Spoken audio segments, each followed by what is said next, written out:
Hi, everyone. Good morning, good afternoon, depending where you are in the world. Thank you for joining. We have some people still in the waiting room joining us as we speak. So we will start the Journal Club in about 30 seconds.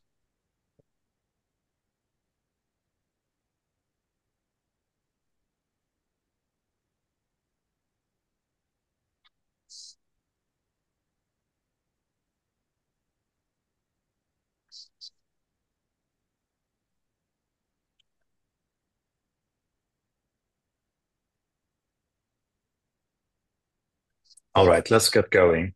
Thank you for joining. Welcome to the October Virtual Journal Club, hosted by DiMe, the Digital Medicine Society.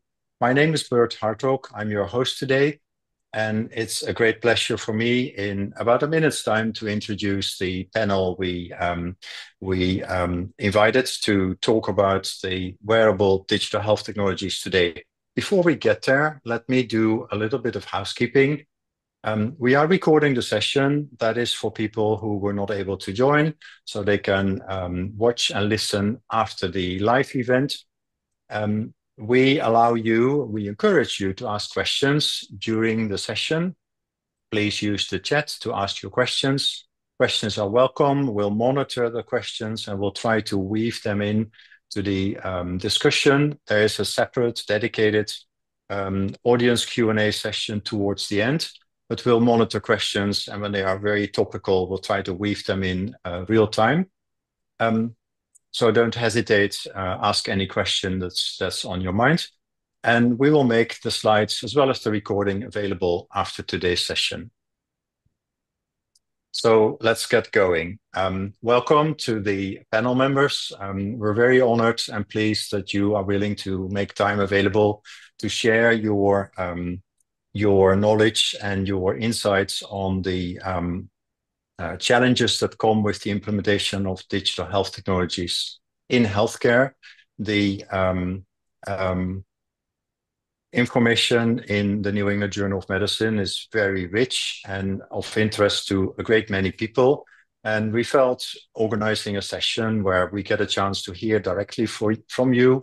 We get a chance to discuss some of these topics a little bit more in depth. And we get a chance to engage the audience into questions they may have, will be a real nice way to increase the impact of the publications. So without further ado, let me introduce you to the panel members.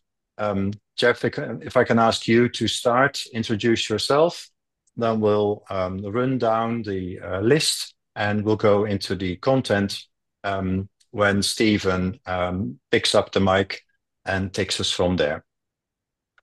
Thanks, Bert, and thanks to the DiMe for us being here. My name is Jeff Ginsberg. I'm the Chief Medical and Scientific Officer for the All of Us Research Program at NIH. I'm a clinician scientist. I've held faculty positions at Harvard Medical School. I was a vice president, Millennium Pharmaceuticals. I was at Duke University as a professor. Now I'm adjunct and currently now at NIH. Thank you, Jeff. Ross? Hi, I'm Roz Picard. I'm a professor at the MIT Media Lab, actually Grover M. Herman Professor in Health Sciences and Technology and at the MIT Media Lab. I'm also a co-founder of Empatica Inc., where I serve part-time as a chief scientist. And I've been an innovator at MIT for years in an area called affective computing, as well as in wearable computing technology development. Wonderful, thank you. Thank you. And Stephen? Hello. It is nice to have DiMe putting on this opportunity to talk about these articles. I am currently at Oxford and helping to run a nonprofit called For You and Me, and have done an assorted number of things that have taken me in academia and nonprofit, working at Merck to working at Apple. But now it's at Oxford and at the work I do at For You and Me. With that, I think I'm going to switch. If you can switch to the next slide, please. I want to say a little bit about how this series came about and what grew as the ways that we were thinking. Back in 2015, there's an article that we put out called Tectonic Shift or Tepid Rumble. It was about wearables. And that was really looking at app-enabled trials. And 5, 6 years later, 2021, so notice some time ago, it seemed like it was worth updating, not about looking at apps enabled in trials, but instead looking at how it is that wearables were impacting clinical care. And connected with Jeff Drazen, gave him an idea of what we were thinking about.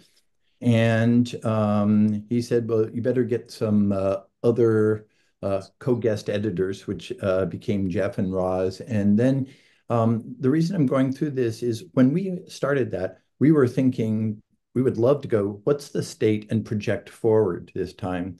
And he was pretty adamant that the New England Journal doesn't do that, that it was better to give a image of where was the field of wearables, where was it now, that could, and in fact really did allow us to know how fragile and the issues that would be there in order for it to grow. So it really shifted to this series that had an introductory editorial that you're seeing here. Next slide. And then a series, next slide, please. And then a series of articles that ended up in the one that Jeff is going to go through, a concluding article. But as co-guest editors, our job was to go and find individuals who were experts. And a lot of that was weeding out things that felt maybe that they were ready, but they weren't because of this constraint. And so it's in that context that we're going to go through these articles with, again, I think our hope is to solicit a sense of what needs to be done in order to make this more real. So if you go to the next slide, one of the articles we felt needed to go in was the work in diabetes on continuous glucose monitors, CGMs. And this work that came out of Stanford was a nice one to begin with because those CGMs were really integrating fairly well into a number of aspects of diabetic control. The authors did a nice job of doing it in terms of vignettes. So all these articles would start with a vignette and then go into realities. And they took one for type 1 diabetes and showed where it was for the use of care there. Then went into an example of type 2 diabetes with insulin being used, and then put in a third one that had to do with when individuals are admitted to a hospital, the power of being able to have CGMs and in fact automated insulin delivery. And throughout it, I think if you go back and look at that article, there are themes of how hard it was to get uptake, digital literacy and insurance coverage and some of the issues around just people being willing, clinicians being willing to change what they were doing. And so this will, I think, be a theme that you'll see through the other articles, but this concept of use a vignette and then go and try to go, and how could this be different, is the theme that we tried to use as co-guest editors throughout these series. And I'll turn it over to Roz. Thanks, Stephen. I had the privilege of working with 3 amazing epileptologists on a paper that they wrote for epilepsy, Liz Donner, Dan Friedman, Oren Davinsky. And they looked here at something that really everybody should know about, whether you work with people with epilepsy or not, because you probably know somebody with epilepsy who may not have told you about this, that they have it. And if they have the kind of seizures known as generalized tonic-clonic seizures, the shaking convulsive kind, then as we see in table 1 at the top here, there's a risk of death associated with these seizures. And in this table, this work done by Sveinson et al., which motivates the development of wearables, they show that, we'll go to the bottom row here, that if you're living alone there are even people who had no seizures in the preceding year. In Sweden here for these data, there were 26 deaths that were deemed a sudden unexpected death in epilepsy. Now, this is a death where a person has an epilepsy diagnosis, and when they die, there's an autopsy doesn't show any cause of death that can be explained by an injury, hitting their head, drowning, heart attack, or anything like that. So these are believed to arise from mechanisms in the brain that in many cases may be turning off breathing, which explains why perhaps when somebody is there, we go to the middle and top rows, they share the household, somebody detects they're having a seizure, hears they're having a seizure, comes to their aid, flips them over, makes sure their airway is clear, and stimulates them by touching them, shaking them, turning them on their side. There's a much lower risk of death with epilepsy. Now, the problem is when people live alone or somebody's across the house and doesn't hear the seizure, they don't know about it. And so there's a much higher death rate. So the idea behind a wearable is to detect these most life-threatening seizures and do so in a way that is sensitive and specific to them, and then alert somebody who hopefully knows to get there quickly, who can intervene in such a way that not 100% of the time, but a large percent of the time, people have a much better outcome. So with that motivation, there are now a bunch of wearables that have been made. Actually, there are also things like in the environment, under the bed, and so forth. There's one FDA-cleared wrist-worn wearable that was analyzed. Full disclosure, as I mentioned up front, I'm a co-founder of Empatica, and they are the company that makes that one FDA-cleared wearable. But this article talks about the pros and cons of wearables in general in epilepsy. And these include getting somebody, the big pro is getting somebody there in a way that is sensitive and specific and enhances patient safety, reduces the risk of death and injury, and that can also help with the science, collecting data, getting more accurate counts of seizures, especially ones that might be happening at night when people are asleep and they're not aware that their seizure frequency might be going up, and that might be putting them at increased risk. The downside of methods, especially devices that aren't FDA cleared, is that they can have a higher false alarm rate. Some of the consumer devices just detect shakes, and that can lead to a lot of false alarms. So it's a really good idea to make sure that what you use has been validated by FDA for sensitivity and specificity. We also talked about devices in this article. The authors talked about ones not just that are on the wrist measuring skin conductions, motion, and temperature, but also other things like electromyogram. There was an FDA-cleared device to detect muscle movement changes. That one's no longer on the market, but the idea is that that could detect even more sensitive movements, whereas the wrist wearable is detecting a mix of autonomic changes and larger movements. Another major limitation is right now these devices do not detect other kinds of seizures besides generalized tonic-clonic seizures. They only detect that most dangerous kind. And there are other kinds that are dangerous as well. Next.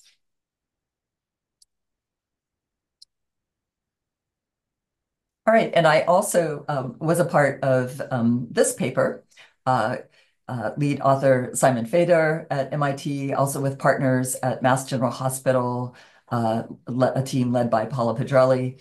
And in this work describes how doctors at out in the clinic today are able to use wearables to get more objective data from their patients. It opens with a story, a true story. All of them open with true stories of a doctor talking with his patient about how they're doing lately. And the patient's like, oh, I've been sleeping great. And the doctor's, really, I'm looking at your wearable data. Maybe your wearable's broken. The wearable data looks like your sleep is a mess. And the patient's like, oh, yeah, actually, it's not broken. I really only just slept great last night. And then they decide to have a conversation about the sleep, because now it's been shown that sleep and depression causality goes both ways. You can have bad sleep because you're depressed. It also can improve your bad sleep. Sometimes that fixes the depression. Actually, in a huge number of cases, it fixes the depression. So having this objective data, not just the momentary self-report from a patient, can enable a doctor to get a bigger picture of what's going on and have a conversation then that is more focused on building that therapeutic alliance and that relationship with the patient, improving engagement with the patient, and hopefully spending more time on treatment and understanding what's working and what's not working. Now, as part of understanding that too, these plots at the top show a lot of, it's kind of like an eye chart here. But for example, top to bottom on the right, depression score, we see if you're over on the right of this plot, a higher PHQ-9 is more severe depression. This is starting out in May and going through August. So we're seeing a patient who started with pretty high PHQ-9 depression symptoms and had a nice improvement toward the end here. We also see a correlation, we can't claim causation, with increasing time spent in moderate and vigorous activity here. And then if the doctor wants to look under the hood, they can go and look at all the wearable data. Each line here is a day, and they see this light purple is, very low sedentary activity, but these bright spots that are starting to appear regularly correspond to more moderate or vigorous activity. And so maybe they want to talk to the patient a little bit about, hey, it looks like you might have started some regular intense activity here.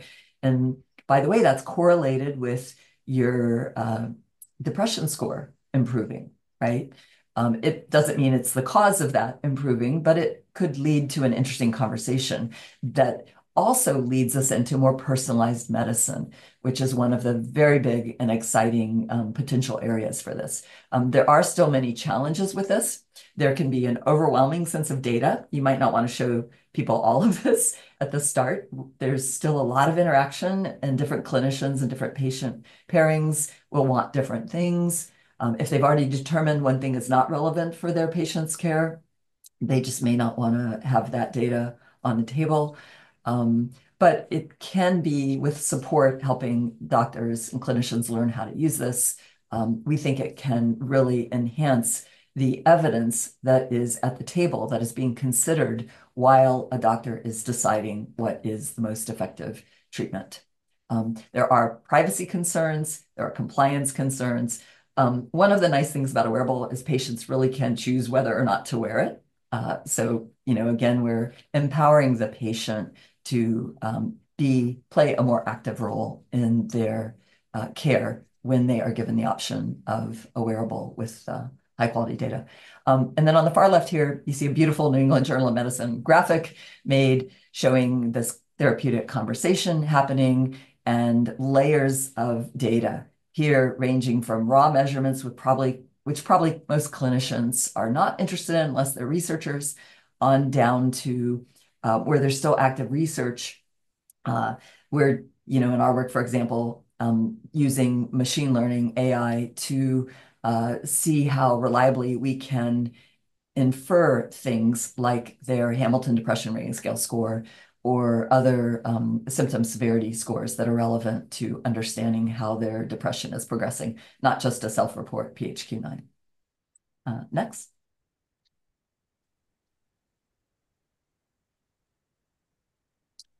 If you could advance the slide, thanks, Roz. This last clinically oriented paper was in cardiovascular disease, and as a cardiologist, I was really Hi, can I get my receipt? keen on seeing I'm this paper. Somebody else speaking, if you could mute, please. I was really keen on seeing this paper in the series, which I co-authored with Erica Spatz, John Rumsfeld, and Mintu Tarakia. And essentially, this is focused on some vignettes of individuals with heart failure, with cardiac dysrhythmias, and the utilization of wearables to both monitor and improve outcomes. And one of the things that we've been observing in this space has been the bundling of a variety of wearable technologies under the umbrella terms of remote patient monitoring. And many patients who are discharged now from particularly academic health centers that have embraced wearable technologies, get bundling of pulse oximeters, home blood pressure cuffs, Bluetooth-enabled scales, glucometers, which are not the same as continuous glucose monitors, as you know, as well as a variety of either rings or wristbands or chest bands that can be used for monitoring cardiac rhythm detection. And these are generally useful for monitoring individual symptoms, health status, adherence to medications. And what we have highlighted in this paper is that there is tantalizing evidence coming out that having these devices both improves patient outcomes as well as reduces visits to the emergency room and other hospitalizations following a discharge. As Roz mentioned, and which is pervasive, I think, in all of these papers, is the notion of false alarms causing anxiety and unnecessary visits still is an issue that must be dealt with for devices such as these. And the converse, the silent alarms or the false negatives, which might miss something that very important clinically, is something that we also brought out in this particular paper. So let me move on to the main show for today, which is the paper that you received as a basis for today's journal club, which is key issues that are impacting the implementation of digital health technologies into clinical care. And I should say that a couple of things. One is that these topics that I'm going to highlight for you in just a minute or so were intensively discussed by Stephen, Raz, and myself, as well as with Jeff Drazen as the editor-in-chief of this series. And we also recognize that many of our authors actually submitted papers for our consideration that had many of these issues highlighted for each and every one of them. And we decided to really pull them out, knowing that we were going to have a marker paper, if you will, for these topics at the end of the series, so that we didn't want to be redundant. And I want to say also that as someone whose career has spanned the use of genome-based technologies and their implementation into clinical care, technologies such as sequencing, I, alongside of Stephen and Ross, saw many parallels that are happening in the digital health technology space now in 2024 that were really apparent in the field of genomics 20 years ago with the completion of the Human Genome Project. So I don't know if there are people in the audience today that are touching genomics in your careers, but I hope you can see that parallelism that we're highlighting through these 6 major issues that face the field. And I don't want to make this a negative sounding article. It's really, I see this as the opportunity space for this field, and that we as a community, particularly the DiMe community, can really mobilize itself to address these issues in ways that probably no other community can. And we'll talk about that probably in the discussion. So the first issue is the confusion around data ownership, whether the manufacturer owns the data, whether the health system that is deploying the technology owns the data, whether the patient or participant owns the data in a research study. That absolutely creates not only confusion, but distrust. And also related to the data ownership piece is areas that have been touched on by Roz and Steve on privacy issues, which are paramount for our participants. The second area is literacy and trust. And we know that there's a digital divide. We know that there's high variability in digital literacy, and it's really up to us to some degree to help level the playing field for participants in research and patients in clinical care to understand what these technologies are about and what they can deliver in terms of their what they can deliver to help individuals manage their own health. And so the more transparency that exists between the healthcare provider organization, the health professional and the patient, or the researcher and their research participant about everything that we're talking about here, the more trust will ensue. And we've seen this in many other contexts as well. I don't think this audience I think this audience will agree that standards and interoperability, since many of these technologies are being developed by individual manufacturers that are not necessarily organized in a community themselves, but for this to be a portable technology, for it to harmonize with other data sets in the research space or in the clinical space, requires a standard. And while some of those standards are being developed, we have still a ways to go before we can achieve the end state of full interoperability and harmonization across multiple data sets. Let's go on to the next slide. This area of integration into clinical care is a really significant one. If you can go back one slide, thank you. This really requires health systems to commit to developing the workflows, some of which you can see in the diagram on the right. The data workflows, the integration of technologies into the electronic health record, the ability for clinical decision support of some type, in some cases being mediated by artificial intelligence, to re-engineer a health system that has been in a state of great inertia, remaining as it has for many years, to embrace these technologies is a major undertaking by the senior leadership and a major investment places where it's happening today. And we can talk about that more during the Q&A and discussion. Raz mentioned, I think Stephen did as well, that individuals who understand and can use their data in self-management of disease are greatly empowered, and they have agency.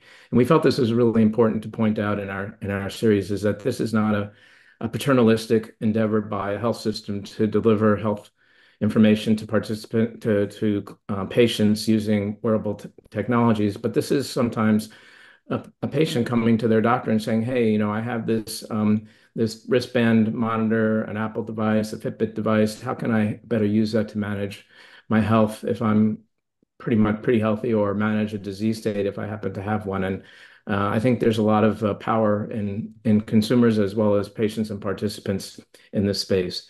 And then finally, probably the biggest rock that the field faces, as was true and continues to be true in the genomics space that I work in as well, is proving that there's an ROI, return on investment, for providing digital health technologies to patients in healthcare delivery systems, and to build the evidentiary basis for reimbursement and coverage decisions that payers will eventually need to make in order for these to become ubiquitously adopted and taken up into healthcare.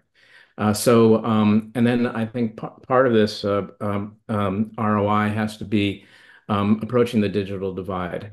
We're all aware that this technology has the potential to greatly enhance the health of those that have the ability to afford these technologies, and at the detriment potentially of individuals who cannot afford them and don't use them. So I think it behooves this community as well as healthcare delivery systems to really think about how they can improve accessibility of these technologies and overall improve the efficiency of the healthcare delivery system.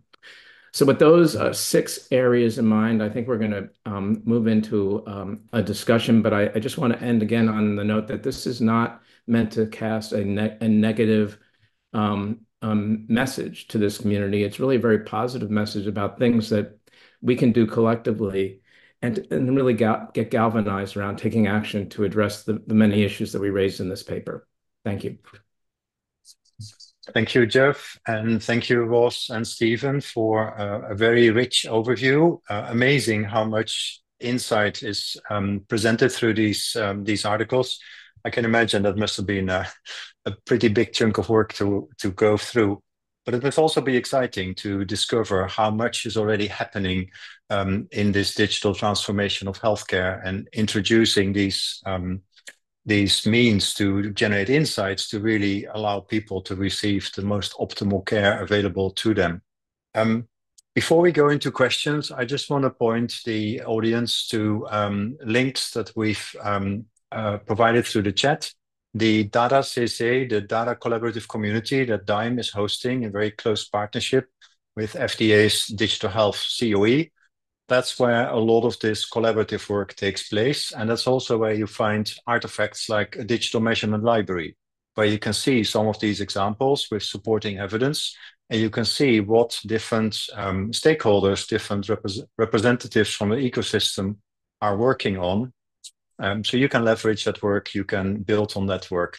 You may find that a useful resource. And also, any questions, please use the chat to share your questions.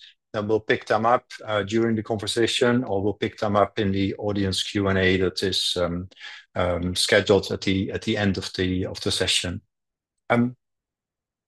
Let's start digging a little bit deeper into some of these insights. One thing that struck me is the examples are everywhere in different domains, benefiting patients, benefiting clinicians, combinations thereof. And the hurdles are very clear, and I'd be surprised if this audience doesn't recognize most of these hurdles and may even have suggestions how to overcome these hurdles. What I'm curious about and would like to invite the panel to comment on is how ready are clinicians and patients for these technologies? Is that a seventh hurdle, or are they just rearing to go? Can you comment on readiness of the key players in the field, clinician side, patient side? Let me just go ahead. I think all of us could start, and we're used to rolling around, so I guess I'll do. It's a bimodal. What I notice is an interesting bimodal phenomenon, which is there are scenarios where both clinicians and patients have so little awareness that the concept of them being ready is almost irrelevant. There are early adopters in both categories who are ready to do almost anything before others. But the thing that I think is along Jeff's description of encouraging is that I think both clinicians and patients, when they have awareness of what it is that is there, for the most part, is someone going to get an electric vehicle? Often ready, more ready than you might expect, and that information lacking is more of a barrier than other aspects. But I'm putting it in a broad way, hoping that Roz and Jeff will pipe in, please. Yeah, I'm happy to pipe in on the depression and epilepsy side. On the depression side, I think it's exactly what Stephen said. It's really bimodal. And we work with a lot of depression researchers who they see that there's already actionable, relevant things they can do with wearable data today. So they're already looking at it in their practice. There are others who, they were never trained with this stuff. Like, really? Is this real? Can we trust this? And they honestly don't know what to do with it. So I agree with that real bimodal thing there. On the epilepsy side, also, I don't think there's anything FDA cleared for depression treatment with a wearable right now, and that makes a difference. On the epilepsy side, there's FDA cleared devices. And by the way, FDA cleared for a device is kind of like FDA approved for a drug. The device still has to go through 1,000 pages of testing, showing validity of what it's measuring, safety, cybersecurity, patient usability, enormous amounts of stuff. It's not like you just say, you claim this is similar to something else and it gets approved. It goes through extensive review and validation. So there is progress on the epilepsy side. So there it's more a matter of if doctors have heard of it and if it's reimbursed, which is still a big hurdle for a lot of these devices. Like, for example, the FDA cleared Embrace Plus device is available in, I don't know how many countries, over 150, but it's in the US, it's of course FDA validated, it's got validations around the world, but it's not uniformly reimbursed everywhere. A lot of people still have to manually submit for the reimbursement. So that makes a difference with doctors' willingness to adopt it right now. And it's picking up traction, but just making something that works and helps improve safety and outcomes is not enough. And getting people to know it is not enough. It also has to be able to be paid for. Maybe that's I a could, nice segue. And Jeff, sorry, Jeff, but I Jeff, would like to kind of try to sure. kill two birds with one stone here, because Go on. evidence has come up a number of times. And there's evidence for qualification, there's evidence for reimbursement, there's evidence to get into the market. But it sounds like that may not be enough to get adoption in the market. And maybe, Jeff, as you think about readiness, can you weave evidence generation into that? And what can we do as a community to really go beyond the evidence required for market access, the analytical validation, the technology verification, the clinical validation, into additional evidence that really can drive adoption? And how can we avoid a scattered approach where everybody's trying to generate a little bit? How can we be efficient in getting to those evidentiary requirements as quickly as possible? It's a great question. Let me just go with the evidence piece as opposed to the readiness piece. Maybe we can come back to that later. But I feel like this is a community that really should engage with the payers directly, knowing what the payer goalposts might look like and targeting the evidentiary activities to achieve those goals is critically important, not just in this field, but in many other fields. Oftentimes, we think we're generating evidence, and then the community that has to make coverage decisions are saying, well, that's not sufficient for us, or that wasn't what we were looking at. So I think having the end users engaged from the very beginning in the design of evidentiary-based research is critically important. And I don't think it's just, first of all, not the payer community is not homogeneous, so you might find differences amongst them, but that's a pervasive issue. I also feel that the end user, being the participant or patient, and the healthcare provider and health system need to be part of that equation. So if you end up with a result that is not going to be acceptable to a healthcare delivery system, or or it's just a technology that is not feasible for use by a patient or participant, then you've lost the game. So I'm thinking that the end user has to be involved from the very beginning.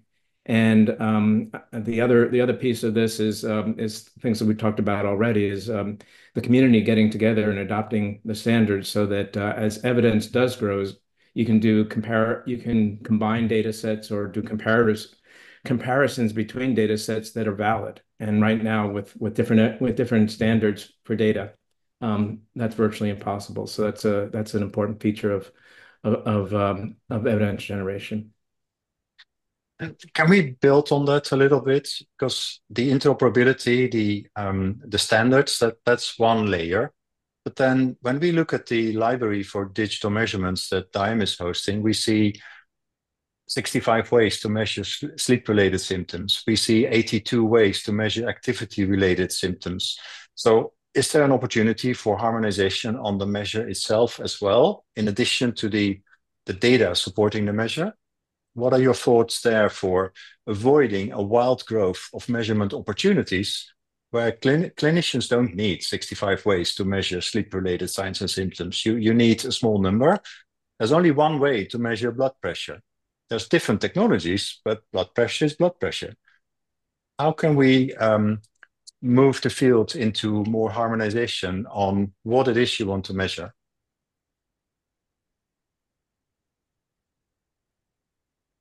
Ross, you want to take that one? Yeah. It really is nice when there's just one measure that everybody agrees on. And it's great that there are, some kinds of consensus around that for some things. But I mean, even as we see like with cholesterol and stuff these days, there's constant innovation and understanding of improving blood-based biomarkers. Similarly for digital biomarkers. There are a lot of complex patterns of sleep. I do a lot of research on sleep and mental health at the MIT Media Lab using wearables. And even our gold standard data partners at Harvard Medical School, who we use 2 wearables and diary, and they still have a standard operating procedure for reconciling, this information. And a lot of it is about refining things, right? Especially around naps and atypical patterns. So on the bright side, I think we've gotten a lot of progress on the kind of sleep-wake rhythms and how important regularity is in sleep now, right? We're starting to find some things there that you measure them different ways, you get repeatable, reliable, generalize across lots of different situations, value with them. So there's starting to be convergence there, but there's still a lot being learned about things that show us that this simple concept of sleep-wake is a lot more complex than we thought. Parts of your brain can be asleep while the rest of you is awake, and that has an interesting pattern that shows up in some of our data. Like, what do we do with that, right? So we are, in some sense, making things even more complex with hundreds of new biomarkers, and that's exciting for us researchers and maybe really distressing for the average clinician. But I think we have to recognize, that what actually makes it into the clinic has to have tons of evidence and be simplified.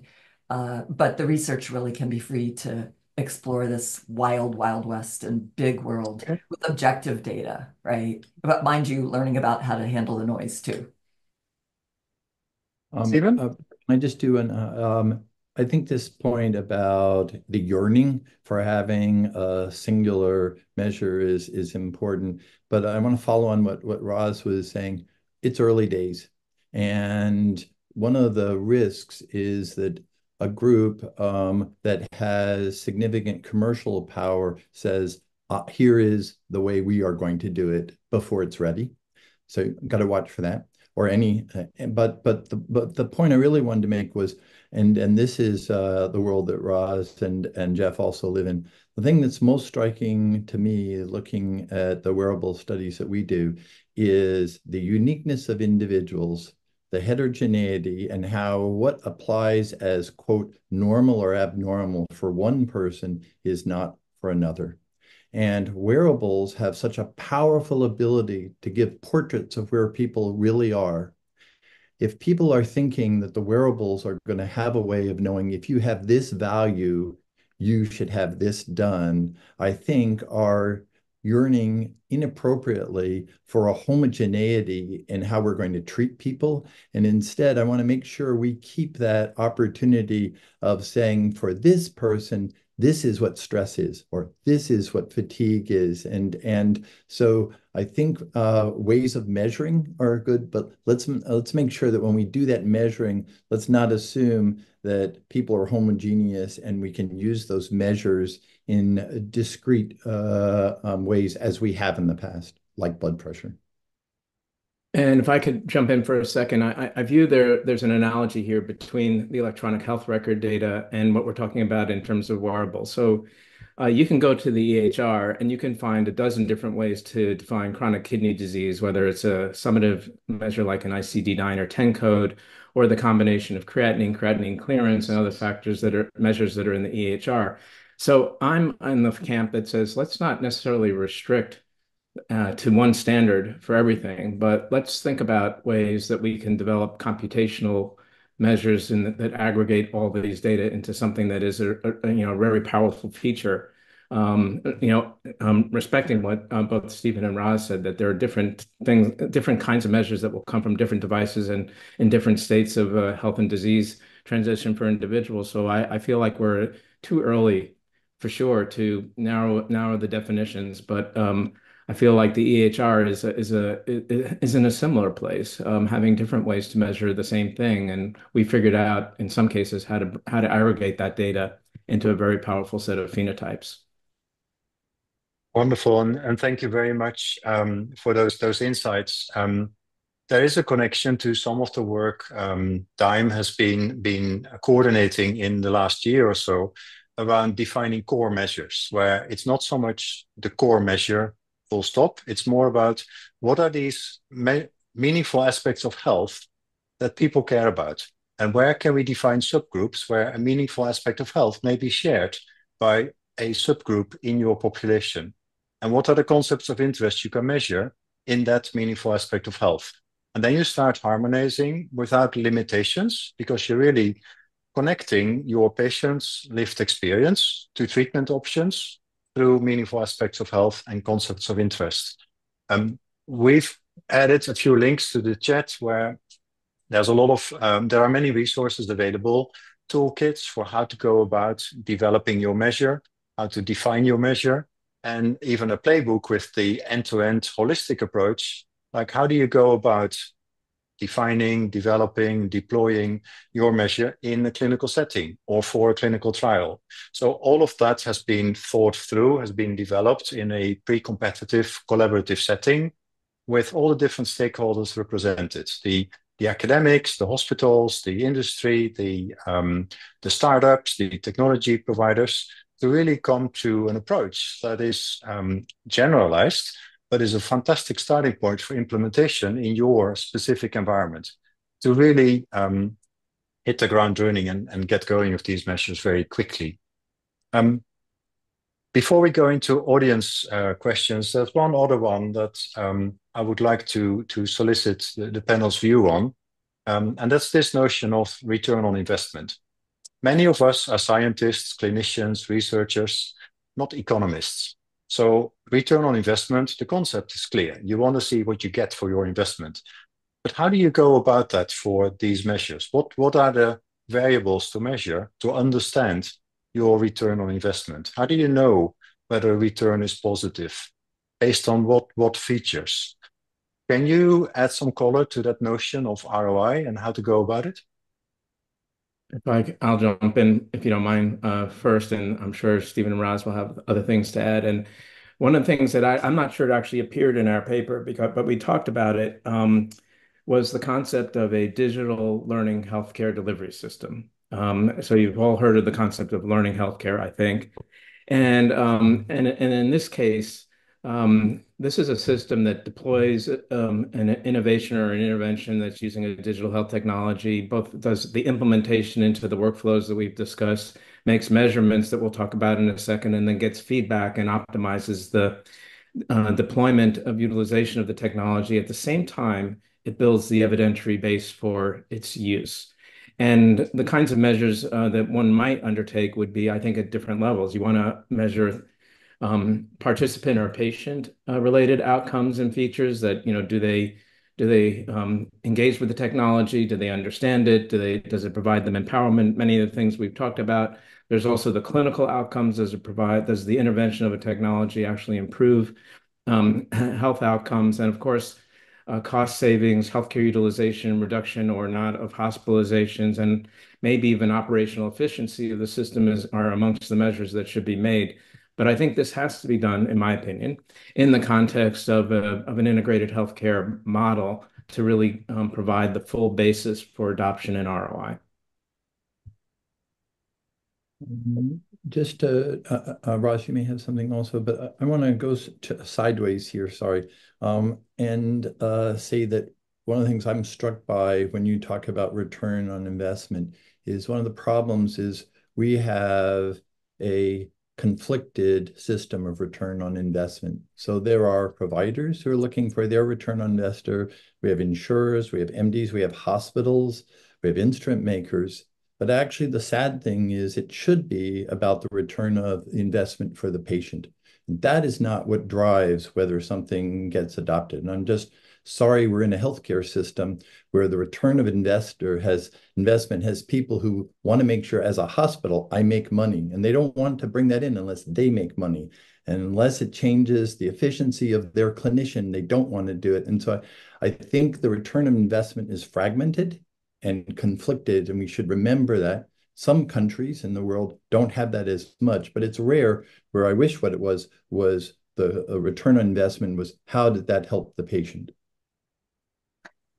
Perfect sequence for me. The first time one of the seizure detecting devices detected a seizure that I heard back about was, and this was a device that originally was developed here at MIT in the Media Lab. And a mother told me that her daughter was wearing the device. She was in the shower. Her phone went off. It was on the cabinet next to her in the shower, and it went off and said her daughter might be having a seizure.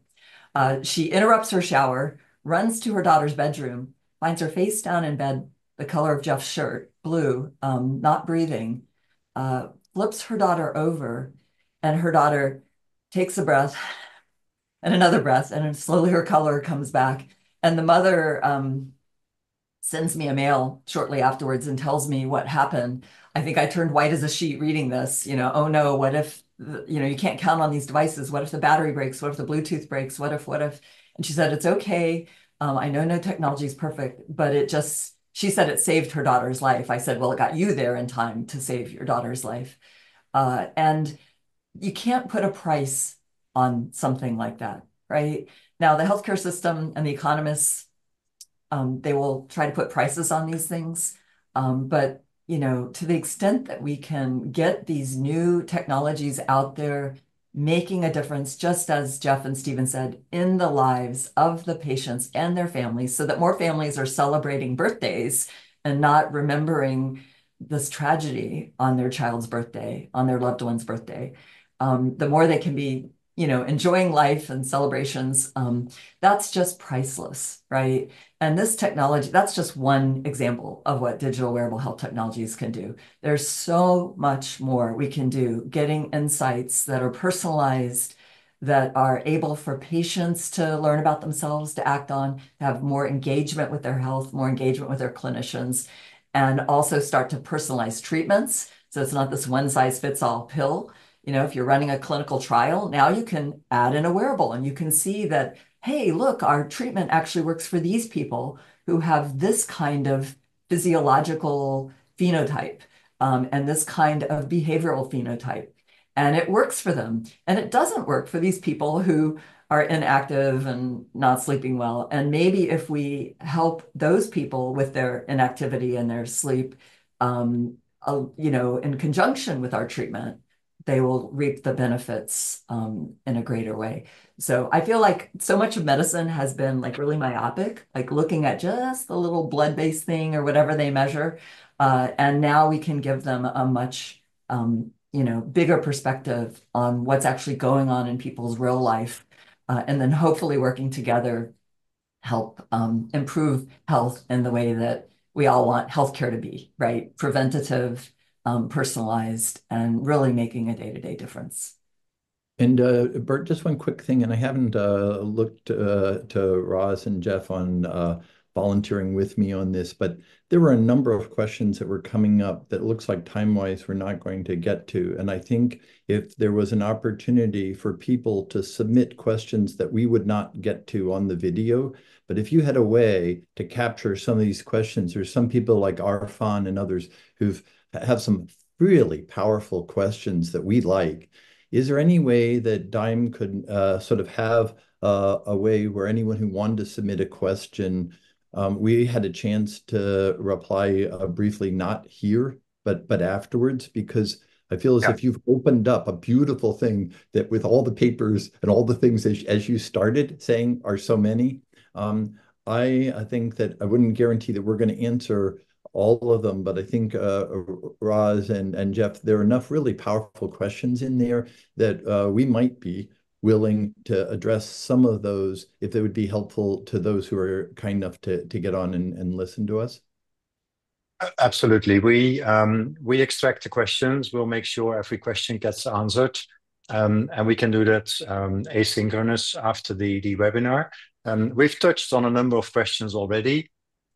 One that I would like to share with the panel to maybe start closing out, that is this concept, this notion of multimodal measures, digital phenotyping using a smartphone or some other generic device, and then adding a more specific sensor-based device or some specific measurement to get a more holistic picture relevant for that phenotype. And then the question is about ethics. And how do you weave that into clinical practice, remaining patient-focused, remaining your ethical standards, but combining generic smartphone phenotyping with specific measurements to better understand, get a more holistic insight. Let me just start and then give it over to Roz and Jeff, but I think I can do it quickly. On the For You and Me studies that I haven't talked about, we do feasibility studies where we generally have 2, 3, and 4 devices on the same individuals. We spend time trying to take the physiologic signals and weaving them into symptoms, because then they're actionable.